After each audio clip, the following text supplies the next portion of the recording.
I want to welcome you to Jackman Music's Minister Through Music series on choral conducting and choral singing. Okay, you have been called as a ward choir director, and you don't know what to do with your hands. You don't know how to conduct, how to bring in your choir properly. You might think, well, the pianist is playing, so my choir will start singing. That's not always how it works. There are multiple things that you can do that will help it be an easier process for the pianist and for the singers.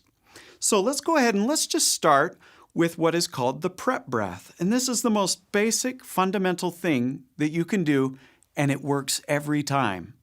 So, for example, if I was just to go like this, like that, you know something's going to come out of me because I did it in a rhythmic way. Okay, so let's say that you're going to sing this note, pa.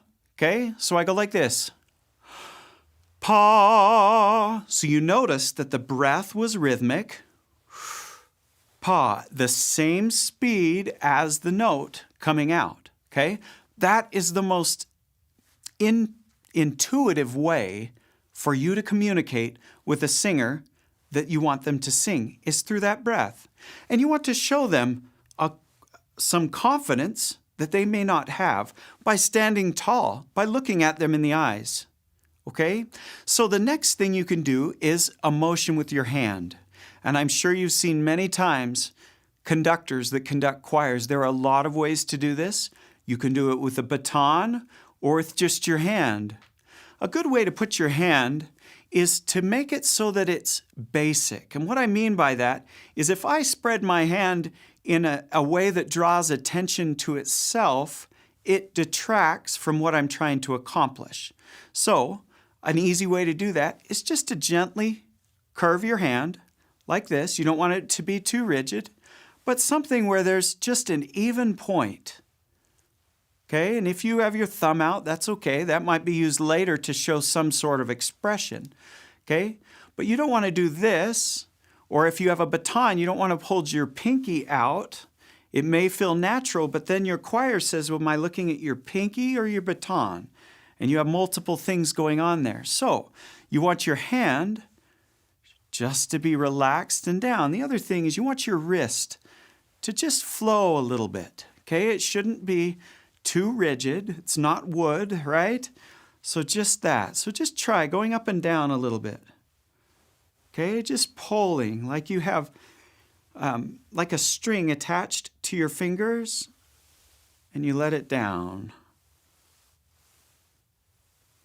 Okay, that's a nice natural way to get your hand to move when people are beginning conducting.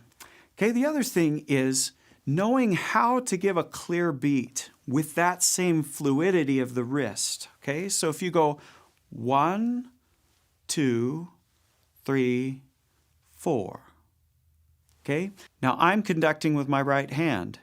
It is okay to conduct with your left hand if you're left-handed. A few years ago, it might not have been as acceptable, but it is now, and I see many great conductors, even in the academic world, that use their left hand.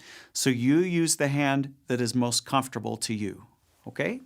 So let's try that again. 1, 2, 3, 4. 1, 2, 3, 4. This is called the rebound. 1, that little bounce after lets you know that something just happened. If you went like this, 1, then it ends there and you don't know what else to do. But the rebound is what gives the feel for the beat. 1, 2, 3, 4.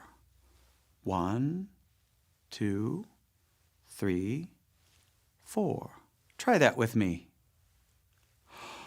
1, 2, 3, 4.